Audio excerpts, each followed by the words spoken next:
மாதிரி ஃப்ரேமை நம்ம ஸ்டாண்டில் தூக்கி வச்சு ஆரி டிசைன் ட்ரேஸ் எடுக்கிறப்ப நம்மளோட கை இப்படி உள்ளே படும்போது நம்மளோட கிளாத் சீக்கிரமாகவே லூஸ் ஆகிறதுக்கு சான்சஸ் இருக்குது.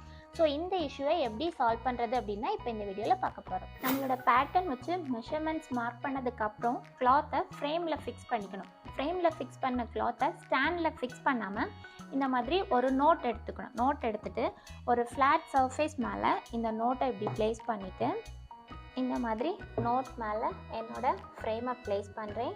கரெக்டாக அந்த ஷோல்டர் லைன் நம்மளோட நோட் புக்கோட ஸ்டார்டிங்கில் இருக்கிற மாதிரி இப்படி இருக்கட்டும். தென் அதுக்கு மேலே கார்பன் ஷீட்.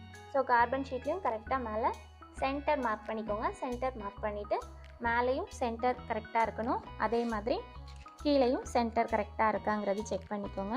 தென் அதுக்கு மேலே நம்மளோட ட்ரேசிங் ஷீட், டிசைன் ட்ரா பண்ணி வச்சுருக்கக்கூடிய ட்ரேசிங் ஷீட் எடுத்து இதுவும் கரெக்டாக சென்டர் மார்க்கிங்கில் கரெக்டாக ப்ளேஸ் ஆகியிருக்கா அப்படிங்கிறது மட்டும் ஒன்ஸ் செக் பண்ணிவிட்டு ட்ரா பண்ண ஸ்டார்ட் பண்ணிடலாம். இதுக்கப்புறம் அப்படியே நம்ம ட்ரா பண்ணிடலாம்.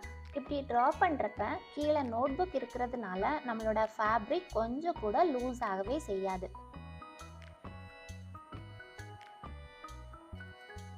இப்போ பாருங்கள், நான் கொஞ்சமாக டிசைன் ட்ரேஸ் எடுத்துருக்கிறேன். இப்போ என்னோடய ஃபேப்ரிக்கை நான் கை வச்சு ப்ரெஸ் பண்ணி பார்க்குறேன். பட் கிளாத் என்ன ஆகலை, ஃப்ரேம்லேருந்து லூஸ் ஆகலை. இனி நம்ம ஸ்டாண்டில் வச்சு ஒர்க் பண்ண ஸ்டார்ட் பண்ணலாம்.